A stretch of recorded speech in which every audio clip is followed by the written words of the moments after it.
Kazakhstan arrests human rights activists after pressure from Beijing.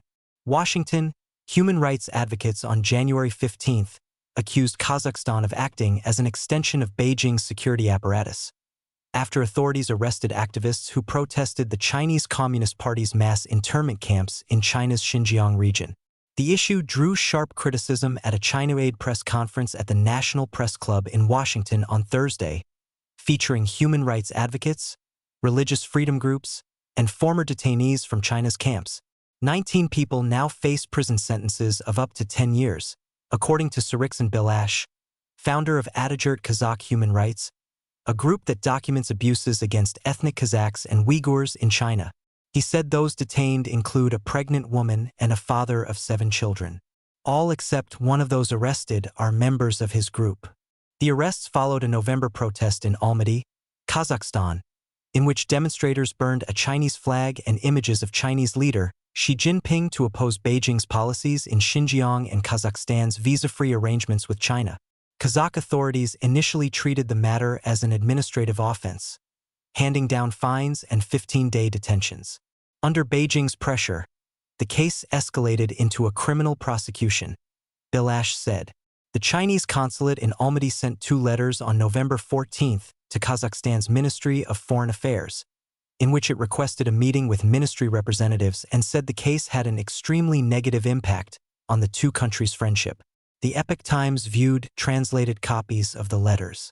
The activists are now charged with inciting discord, a criminal charge in Kazakhstan that Human Rights Watch described as vague and overtly broad. 14 are in custody and the rest are under house arrest, according to Bilash. The trial is expected to begin on January 21. The Kazakhstan authorities referenced the 2 letters directly in the indictment, Bilash told the Epoch Times. This kind of thing has never happened in Kazakhstan's history. Kazakh authorities have not publicly addressed the role of Chinese diplomatic pressure in the case.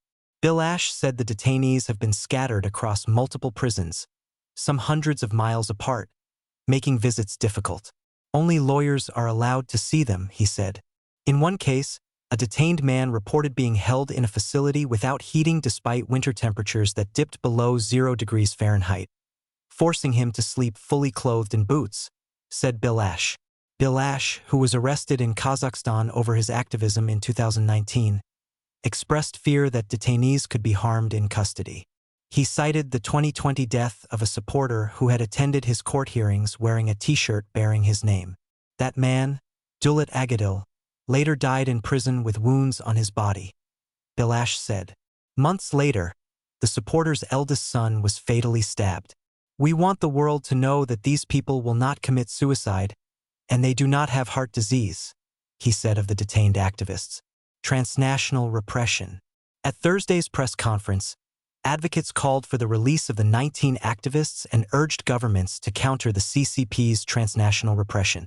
Pastor Bob Fu, the founder of China Aid, described the incident as punishment beyond borders. Silence today will invite further repression tomorrow, he said. History will record who stood with the persecuted and who chose convenience over conscience. Other speakers described Kazakhstan as part of a broader pattern in which Beijing uses economic leverage, diplomatic pressure, and family-based coercion to silence critics abroad. The CCP treats everyone as a threat, said Serkan Taz, an associate director of China studies at the DC-based Victims of Communism Memorial Foundation. Our research shows that Chinese authorities label any diaspora member who asks questions, even someone simply trying to locate a missing relative, as an overseas terrorist. Tursunay Ziauddin, a former Uyghur detainee in a Chinese internment camp before escaping to Kazakhstan in 2019, said she was repeatedly harassed and threatened after leaving China. Chinese police called her directly, she said, demanding that she return and warning her not to speak publicly about her experiences. When she testified to human rights organizations and international media, the pressure escalated. They were saying, like, don't you know we have your relatives, your family members? Why are you sharing what you went through? Ziauddin told the Epoch Times. And that's how they harassed me and threatened me. She said several of the newly arrested activists had also survived Chinese internment camps and fled to Kazakhstan believing they would be safe. She said Bailash's organization had helped her find some safety when she first arrived in Kazakhstan.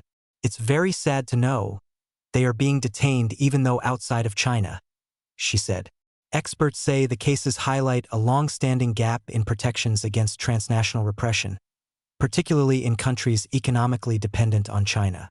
Adair Kreiner of the Uyghur Human Rights Project said that it's a painful reminder of the CCP's long history of transnational repression in Central Asia. U.S. lawmakers have increasingly warned about China's efforts to pressure foreign governments into silencing dissidents abroad. Piero Tazzi, Deputy Staff Director of the Congressional Executive Commission on China, said Beijing's leadership is deeply intolerant, even of symbolic dissent. Xi Jinping is so thin-skinned, even a picture of Winnie the Pooh he takes offense, Tazzi said, referring to censored images comparing Xi to Winnie the Pooh.